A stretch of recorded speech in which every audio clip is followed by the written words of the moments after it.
Les langues commencent à délirer en Europe concernant l'OTAN et l'impact négatif des bases militaires françaises en Afrique. À quoi servent les bases militaires françaises en Afrique? À battre toutes ces bases militaires. Regardez ce qui se passe au nord du Mali, entre la frontière malienne et algérienne. Vous pensez que ça se passe comment? Qui sont ceux-là qui sont arrivés là-bas pour ôter la vie aux femmes et les instructeurs russes? Et disent les Ukrainiens et autres, nous le connaissons très bien. Nous savons toutes ces choses-là. Les amis, on nous dit aujourd'hui que ce sont des mercenaires otaniens qui sont derrière toutes ces différentes attaques. Ça saute à l'œil. Excuse formidable à trouver, trop facile. La Russie est en train de faire la guerre en Ukraine, dont les Ukrainiens sont en train de faire la guerre contre la Russie en Afrique. Ah, est-ce qu'en Afrique, les Russes sont là pour faire la guerre contre l'Ukraine? Les Russes sont là pour aider les pays africains avec les armes que les pays africains achètent des pays de l'AES pour pouvoir combattre des groupes, des bandits, des brigands infiltrés par tous ceux-là qui ont créé des bases militaires dans notre continent, qui est notre pays en passant, avec la complicité du Sénégal, de la Côte d'Ivoire et l'Algérie. Mais ils ne peuvent pas. Ils ont fait ce qu'ils ont fait là. Regardez les conséquences. C'est quoi? C'est qu'ils ont ressoudé les liens entre Maliens et entre les dirigeants des pays de l'AES. Et on a vu tout ce qui s'est passé là. Donc, la vidéo que je m'en vais vous proposer tout à l'heure, les amis, c'est un Français qui dit que quand De Gaulle était président en France, quand il venait des partis dans les années 70, la France était deuxième puissance économique. Deuxième puissance économique mondiale. Militairement aussi, la France était très, très forte. Mais que la France a perdu tout cela de par la politique bidon pratiquée par le monsieur Juppé-Tyrien. Il pense qu'il est trop fort, il est plus intelligent que tout le monde aujourd'hui, qui est une bonne chose pour le peuple africain. La libération du peuple africain vient du fait qu'ils sont dormis sous les lauriers en passant qu'ils sont trop forts et tout. Tous les Africains, on dirige, on voit qu'on commande le monde et tout. Nous sommes les oraux, on peut donner des leçons à X, Y, on crée les bases militaires, on défait, on fait et autres. Non, c'est fini tout cela. On peut soutenir les coups d'État ici, on condamne les coups d'État là-bas. C'est deux poids, deux mesures, c'est fini. C'est double langage, c'est fini. Cette façon paternaliste de voir les Africains, c'est fini. Donc on dit quoi? À bas les bases militaires françaises en Afrique, à bas la France, donc la politique française en Afrique. Et il faut être clair, les dirigeants français qui passent leur temps à dire que si vous critiquez la France, vous êtes anti-français, ce sont des dirigeants qui n'ont pas leur tête en place. Parce que condamner la politique des élites françaises n'est pas être contre la France. Il y a une différence d'être contre la France et être contre les élites françaises. Nous, peuple africain, on n'a rien contre le peuple français. On n'est pas contre la France. On n'a pas peur d'être comme ils veulent. Mais on n'est pas contre la France. On est contre cette façon de faire de cette France-là. Donc la France doit dégager d'Afrique avec tous ses bases militaires. Ça ne sert à rien. Ce n'est pas à créer des problèmes, des coups d'État, des guerres, l'insécurité partout. Regardez ce qu'ils ont fait avec, en passant les amis, entre parenthèses, avec Touadéra. Tu es en train de, ou tu sais au fond de toi que la France a créé du désordre dans ton pays pendant longtemps. Emmanuel Macron t'invite en France, tu pars. Fais quoi? Prends l'exemple sur les pays de l'AES. Tu pars là-bas, fais quoi? Il va te demander, il faut chasser les Russes, il faut faire ceci, faire cela. Campagne contre les Russes là-bas. Il a dit ma part là-bas. Monsieur Touadéra doit faire très, très attention. If you know your enemy, then you know how you're going to combat them. Les amis, avant de vous proposer cette vidéo, je suggère de regarder cette autre vidéo qui est une opportunité en or pour ceux qui veulent investir à Douala. L'opportunité, oui, c'est l'opportunité de vie pour certaines personnes. D'autres qui veulent investir et cherchent du terrain à Bonapriso ou à Bonanjo. Les amis souvent ont des difficultés et je vais trouver ça où? Est-ce que c'est fiable? Est-ce qu'il y a des documents nécessaires? Il y a des titres fonciers? Les gens se posent ces questions-là. Les amis, voilà une opportunité que nous vous présentons. Le propriétaire de cet terrain nous a contactés et on a donc décidé de vous proposer cela.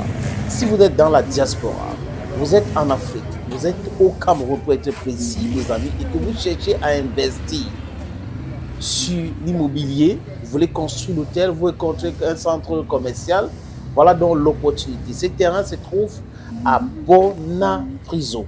À Bonapriso, et c'est bien placé, c'est en route dans un grand carrefour. Comme vous pouvez le constater, tous les documents, tous les documents sont là. Il n'y a pas que non, on va aller chez... Non, non, non, non. Le titre foncier est là. Donc, si vous êtes intéressé, les amis, contactez-moi à travers le numéro qui s'affiche ou les numéros qui s'affichent à l'écran là. Et ça sera chose facile. Facile de chez facile. Et on va aller vous montrer le terrain en question. Vous allez voir vous-même, peut-être avec les avocats, ça dépend de vous. Et après, nous allons discuter. On va discuter de tout. Les prix sont discutables, les amis. Donc, contactez-moi si vous voulez investir à Bonapriso et que vous étiez en train de chercher le terrain. Voilà donc une opportunité en or pour vous.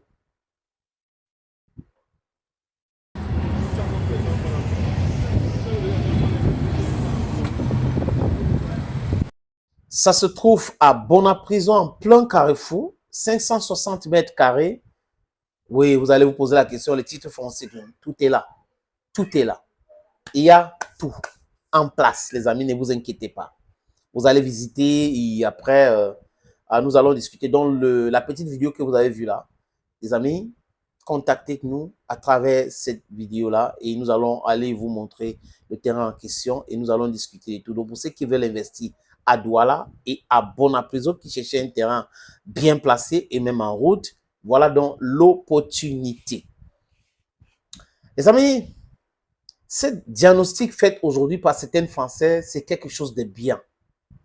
La vérité saute à l'œil. L'impuissance de la France est palpable. Ils ne peuvent plus se cacher.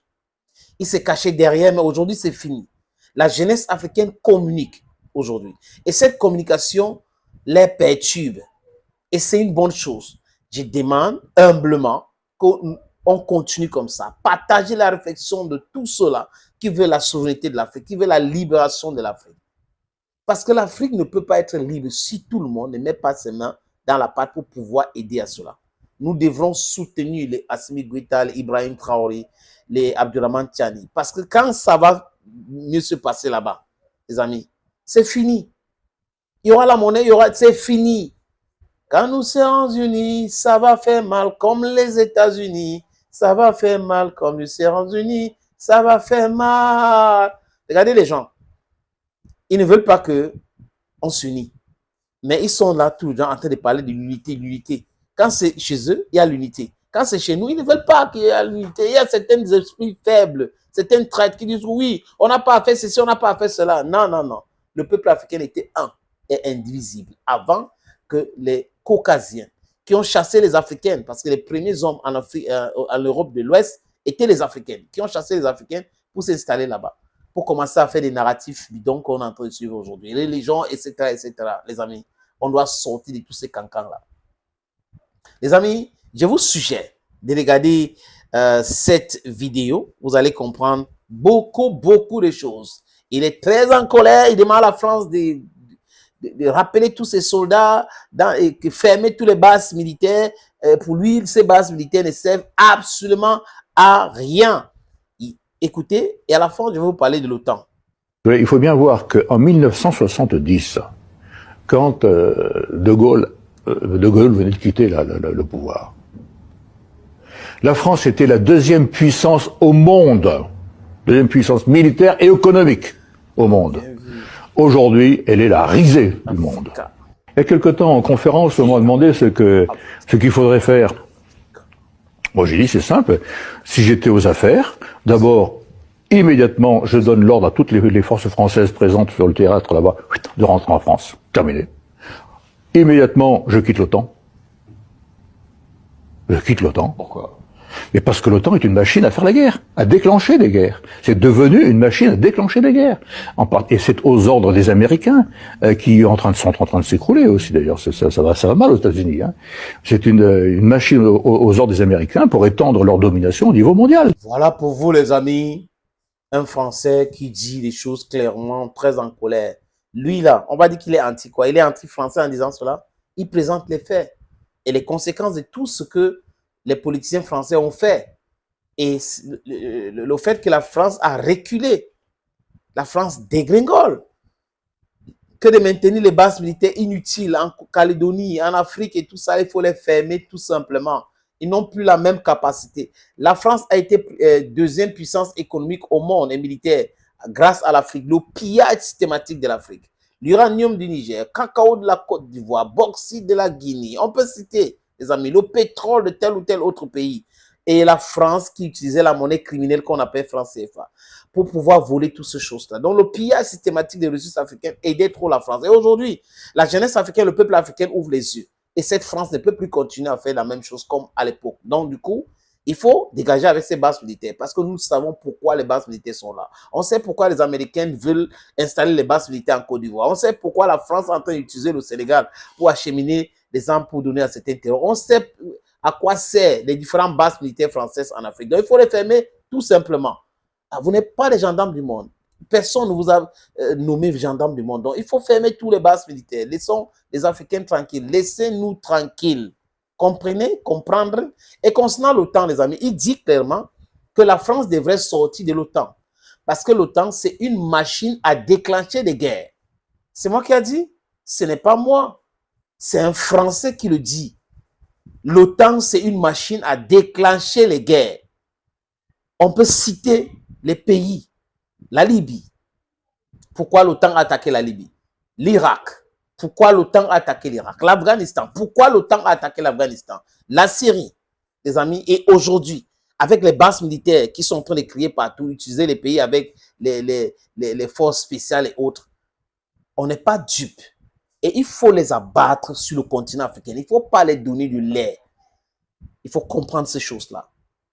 This is your Bamenda man, your Ekona man, your Ngi man,